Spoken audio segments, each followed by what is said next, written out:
Hi hello friends, welcome to back our channel.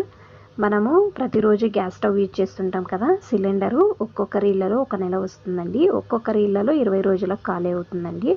అందుకు కారణం ఏమి అనేసి, ఎక్కువ రోజులు రావాలంటే మనం ఏం చేయాలి అని నేను వీడియోలో చూపిస్తానండి. చూడండి.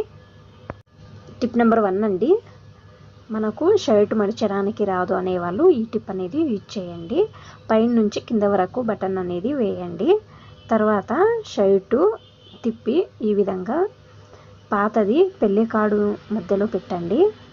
తర్వాత మీ లెఫ్ట్ అండ్ రైట్ నేను వీడియోలో చూపిస్తున్నాను కదా, సేమ్ ఆ విధంగా ఫోల్డ్ చేయండి. చూడండి, ఈ విధంగా అండి ఫోల్డ్ చేసి కింద నుంచి తర్వాత ఇంకోసారి ఫోల్డ్ చేయండి. ఈ విధంగా ఫోల్డ్ చేస్తే మీరు ఎన్ని షర్ట్లు ఉన్నా కూడా నిమిషంలో ఫోల్డ్ చేసి పెట్టవచ్చండి. చూడండి ఎంత నీట్గా ఫోల్డ్ చేశానో, కావాలంటే ట్రై చేయండి. చూడండి, లోపల కార్డు ఉంది కదా, ఇది తీసేయండి. ఇప్పుడు ఇంకొక షర్ట్ ఫోల్డ్ చేయడానికి యూజ్ అవుతుందండి. ట్రై చేయండి, ట్రై చేసి కామెంట్ చేయండి. టిప్ నెంబర్ 2 అండి. చూడండి, గ్యాస్ స్టవ్ చూస్తున్నారు కదా ఎంత గలీజ్ అయ్యిందో. నేను ఇక్కడ బర్నర్లు తీసుకున్నానండి, ఒక బౌల్లో వేస్తున్నానండి. దీనిలో కొద్దిగా బేకింగ్ సోడా వేస్తున్నానండి. అందరి ఇళ్ళలో ఉంటుంది కదండి, బేకింగ్ సోడా వేయండి. తర్వాత లిక్విడ్ బట్టలు వాష్ చేయడానికి యూజ్ చేస్తాం కదా, ఆ లిక్విడ్ను యూజ్ చేస్తున్నానండి. మీ ఇంట్లో సర్ఫ్ ఉంటే సర్ఫ్ అయినా వేసుకోవచ్చండి. కొంచెము నిమ్మకాయ రసం వేస్తున్నానండి. ఈ విధంగా పిండుకోండి రసం అనేది. తర్వాత మునిగేంత వరకు నీళ్లు వేయండి, 15 నిమిషాలు వదిలేయండి. మనం రైస్ అంతా చేసేటప్పుడు తర్వాత టీ పాలు అంతా చల్లినప్పుడు ఆ హోల్స్ లోపల వెళ్ళి ఆ రైస్ అంతా చిక్కుకొని ఒక విధంగా గట్టిగా అవుతుంది కదా. మనము 15 నిమిషాలు నానబెట్టడం వలన దీని లోపల గట్టిగా అయి ఉంటుంది కదా. బాగా నానిన తర్వాత బ్రష్తో నీట్గా రుద్దితే అంతా గలీజ్ అంతా వస్తుందండి. ఒక్కోసారి గ్యాస్ అనేది ఒక సైడు బాగా వెలుగుతుంది, ఇంకో సైడు సరిగ్గా వెలగదండి, నిదానంగా వెలుగుతుంది. ఆ విధంగా అవ్వడానికి కారణం ఆ హోల్స్ లోపల గలీజ్ అంతా చేరుకొని దీని నుంచి గ్యాస్ సరిగ్గా వెలగదండి. మీరు అప్పుడప్పుడు బర్నర్స్ క్లీన్ చేసుకోవాలండి.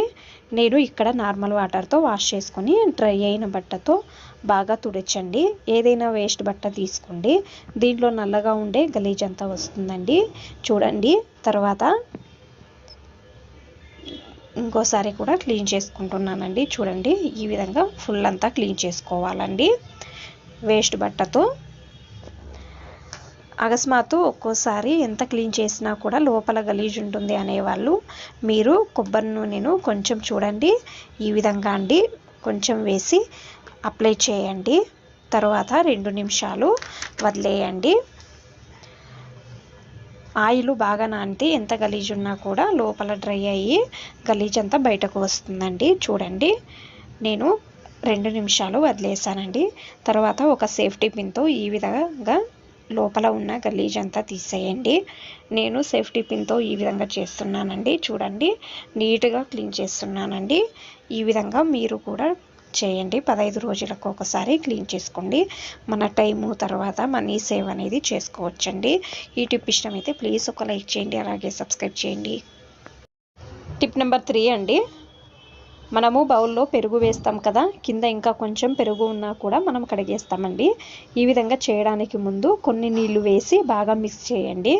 మనము పాట్లలో చెట్లు పెడతాం కదండి, పూలు పూసే చెట్లు ఉంటాయి కదా, చెట్లు ఇంకా బాగా పెరగాలి అనేవాళ్ళు ఈ నీళ్ళు అనేవి వేయండి. ఈ టిప్స్ ఇష్టమైతే ప్లీజ్ ఒక లైక్ చేయండి, అలాగే సబ్స్క్రైబ్ చేయండి. Thanks for watching. ధన్యవాదాలు.